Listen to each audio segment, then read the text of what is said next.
Hiya, Martin here. Thank you for joining me for this week's project video. I hope you're all well and you've had amazing creative weeks and weekends in your workshops. This week we're going to look at turning a coffee grinder like this one using the CrushGrind mechanism and handle. This one is a single piece of beech that's been coloured on the bottom and the top, and they are a really fun project to make. Fairly advanced as far as the drilling is concerned, but otherwise the turn itself is pretty simple. And if you'd like to have a go, there are some downloadable instructions available from my website that are fully illustrated, much like the ring box that I posted a few weeks ago. Right, let's get started. I've got a 10 by 4 by 4 inch blank of beech on here, and the first thing to do, of course, is to get it round.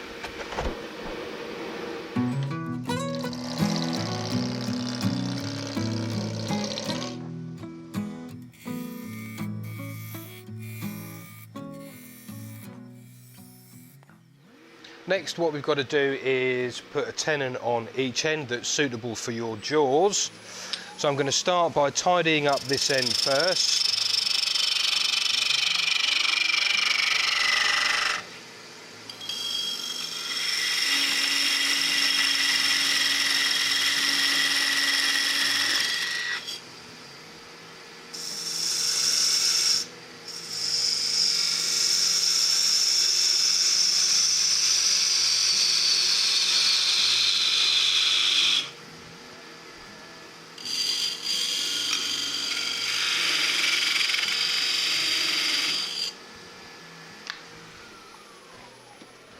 And then we can mount it into our chuck. Right, next mark off about 14 millimeters from the left hand side.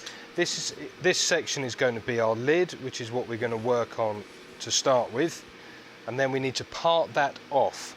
I'm going to use a thin parting tool, or rather a fluted parting tool, and just before I get to the bottom I'm going to swap to a reciprocating saw to finish it, because this is quite a hefty piece of wood to be parting straight off.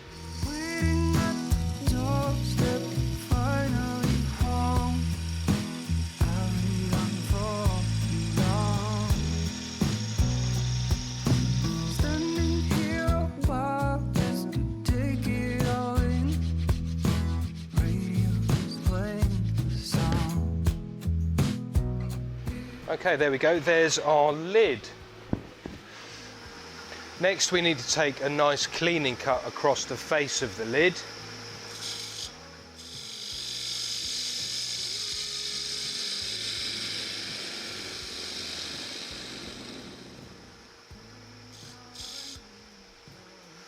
Next up, mark a 7mm line on the outside and 6 to 7mm on the inside.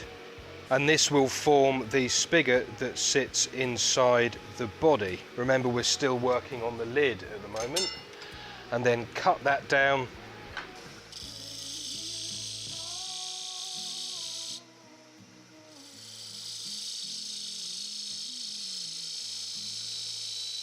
And then, because we're working on the lid, we need to drill a hole all the way through this piece, which is where the shaft of the mechanism is going to stick. Go careful, make sure you don't catch the jaws on the other side. That's great. Right, what we can do now is we can sand that off, add some texture to it if you want to, or leave it plain. What I'm going to do is I'm going to sand it down to 400, add some texture using a spiraling tool, and some colour as well.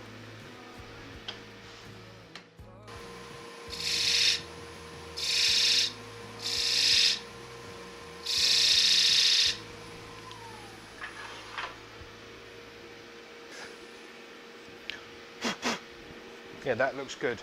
Now I can put on some gloves and apply some colour to it. So I've made a few of these before, practicing for this video, and I've found that the grinders with contrasting colours look much more attractive than a grinder with all one colour. So I'm going to use a little bit of intrinsic earth, a nice rich sort of conker or chestnut brown colour. And I'm doing this now because it's on the lathe already, and I'm trying to do this as efficiently as I can. You don't have to use brown, it might look really nice in a brighter colour, particularly if you like your coffee in the morning, need a bit of a cheer up.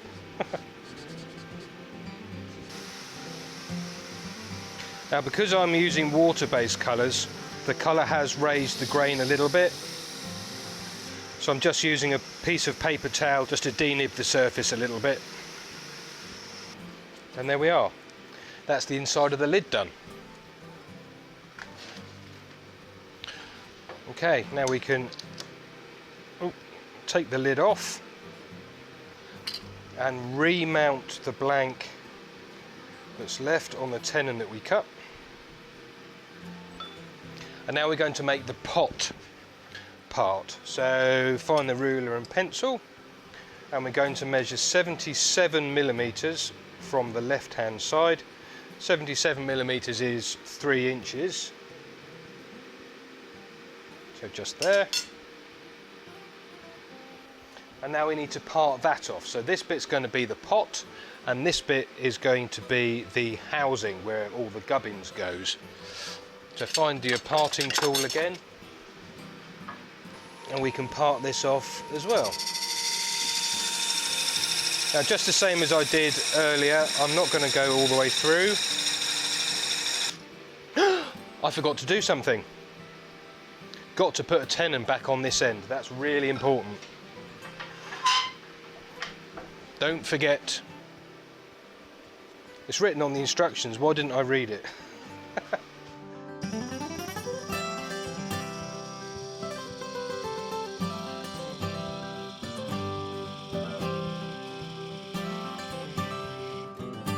Right, now I can finish parting it off.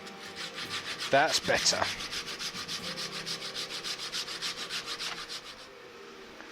Right, clean up the face of this with a spindle gouge.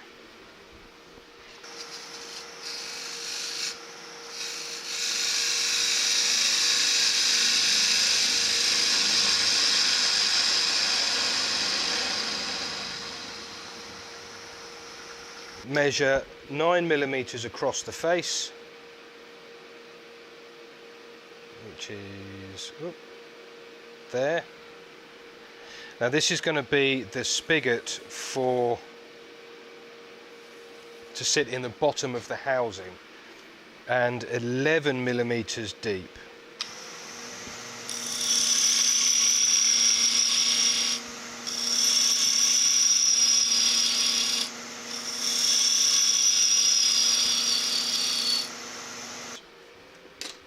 Okay, now we need to do some fairly hefty drilling now.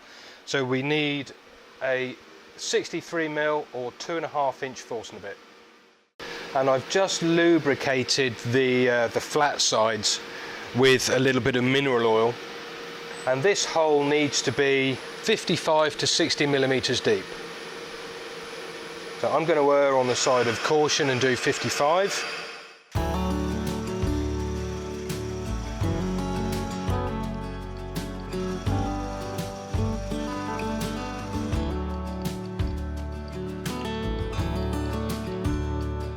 Now, if we take a look at the bottom of the pot, it's actually undercut slightly with a nice rounded bottom. So we need to do that next. So although that hole is absolutely fine, as it is, it's not very pretty. So we'll use a carbide tip just to hollow that out a bit. Look a little closer, it's been quite some time. But you gotta let me know if I'm out of line. But there's some words that I just want to say,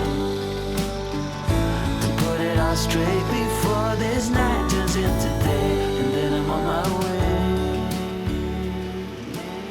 There, that feels good. And then when you've got that hollowed out, you can sand and finish it and add the colour to it as well.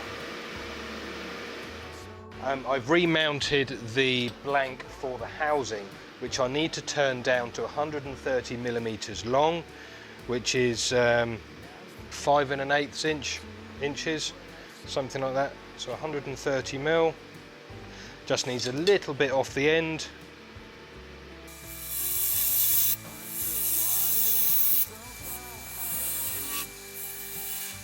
Now we need to mark off where our recess is going to go to accept the spigot that we put on the pot. We need to measure the depth. I'm going to do with a pencil. About there. Then we need to start to dig out that recess, most of which I'm going to do with the diamond tip parting tool. And just as I get out to this pencil line, I'm going to start doing some test fits. I have to take my love and write a different story. That's good for me. So on the instructions, we have just turned this recess here. Now we've got to dig out this hole and this hole and this recess at the top, which is what we'll do next. So we've got to go back to the 63 mil or 2.5 inch Forstner bit, and the first hole is for the widest part of the mechanism, which needs to be 30 millimeters deep. I'm on my way. Yes, I'm on my way.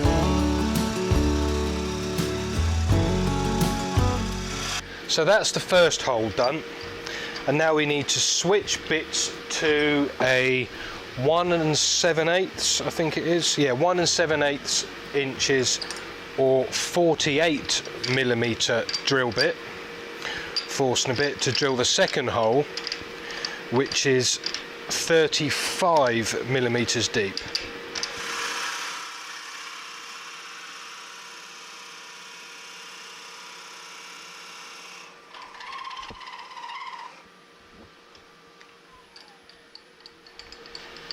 Now you don't have to use Forstner bits to make those cuts if you don't want to.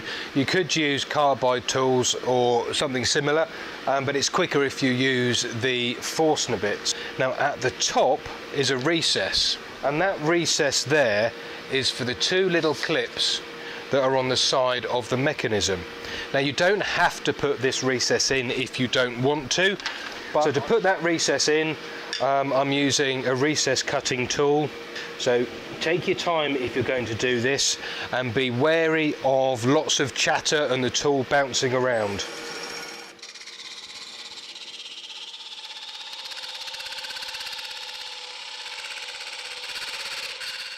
Yeah, that feels good enough now. Now the 48 millimeter hole that we drilled there, what I've found is it's not quite wide enough.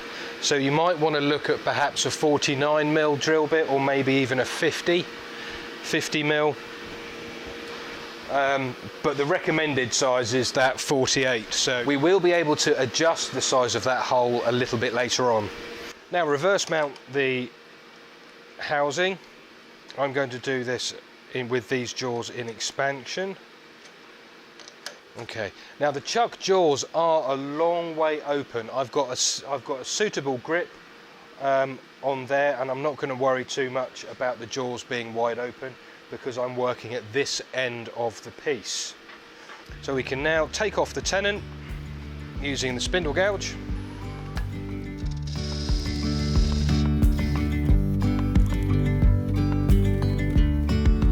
Yesterday there was sun and there was rain. Right, this step we need to open up the housing here by drilling all the way through with a 35 mil Forstner bit into the cavities we've just made. Carefully. There we are. So we're all the way through. Grab the lid that we turned earlier on. Right, so with the spigot on the side of the piece like this, just make a little mark on the face, and that is where we're going to cut a little recess so the lid can fit into place. But first, we've got to get going to hollow this out. We can hollow it with spindle gouge if you like, or whatever, but I'm going to use the carbide tool.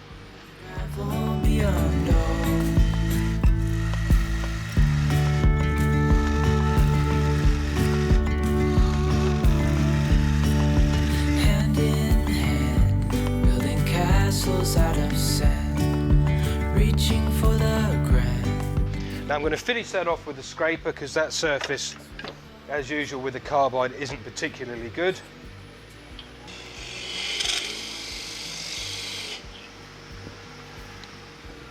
That feels nice. Now you would see that I haven't come all the way back out to this pencil line yet because I wanted to get the hopper done before I start trying to fit the lid. So I'm going to fit the lid now using the Round Skew again. Beyond gravel, beyond a bigger scale, the world inhales as we go. Bang on, first time.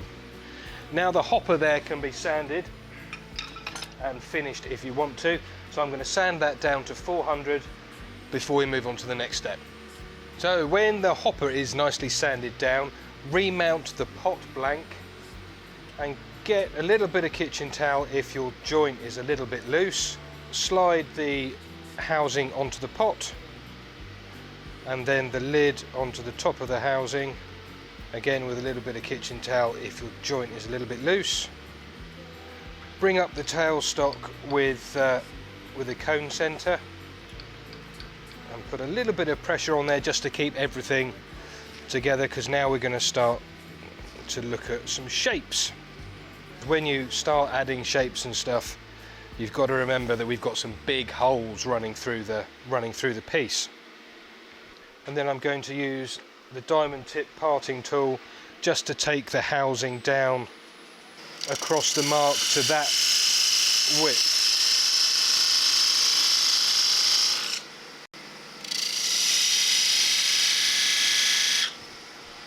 And then we can start to play with some shapes. You can do whatever you like here, just so long as you don't go into the holes in the middle. So I'm going to keep the design fairly simple, give the design a waist so when you grab hold of it to wind, you've got something to hold.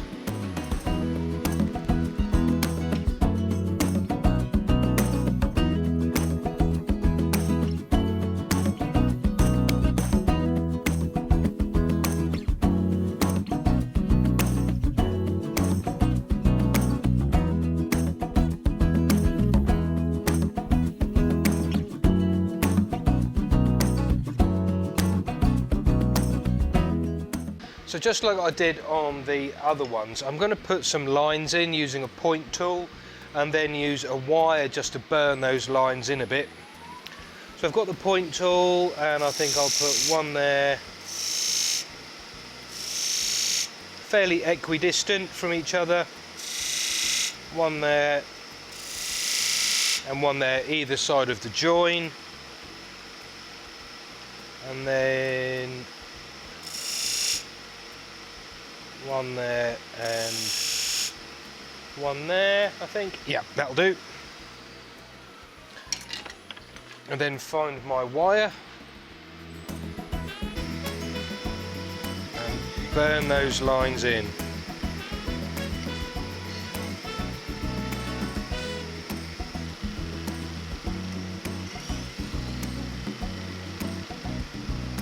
The main work on the housing is now finished. So we can take everything apart now, and we need to swap jaws because I've got to reverse mount the pot now so I can take the tenon off. So I've got a nice wide set of jaws and the pot just sits in there nicely, and with a tiny little bit of pressure I can hold that safely in place. And then coming back to the spindle gouge again, clean off the bottom.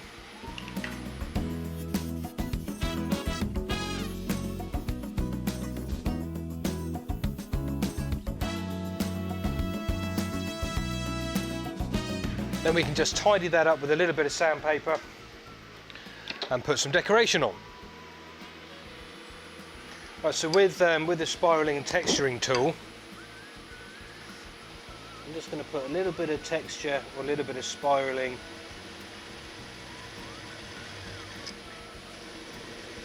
in the base, just to give it a little bit of interest if somebody turns it over.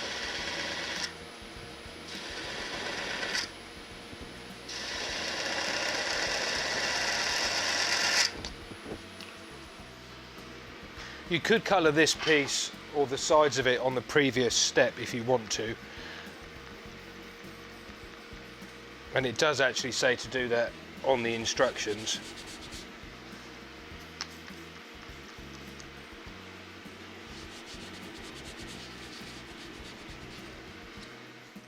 So the pot's finished and I've coloured it and I've added that little bit of decoration to the bottom.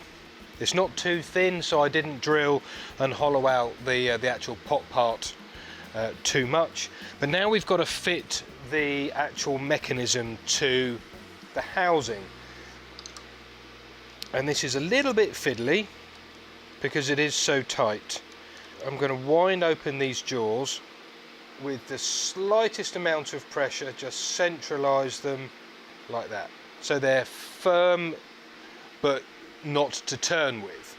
Then we can place the mechanism in the hole, line it up, and we can see then if we've opened up the 48mm hole wide enough. Now I think I might need to open this up a little bit more. Yeah, I think I do. So because this isn't going to be seen, I'm going to take some 80 grit Abranet and just start to hand sand that back a bit. Right, that's good enough now. So using my tailstock, I'm going to take the live centre out and then line the mechanism up in the hole, bring the tailstock up and then just carefully start to wind the mechanism in. You'll hear a couple of clicks and then it will start to move. And then it winds in fairly easily. And just keep pushing until it gets quite tight and the mechanism is just shy of being flush with the recess that we cut. We need to test fit the lid. The lid needs to be on, so there's about 7mm of the mechanism shaft poking through. So we need to take the tenon off the lid and then we should have enough. And then with the spindle gouge again, we can start to take the tenon off.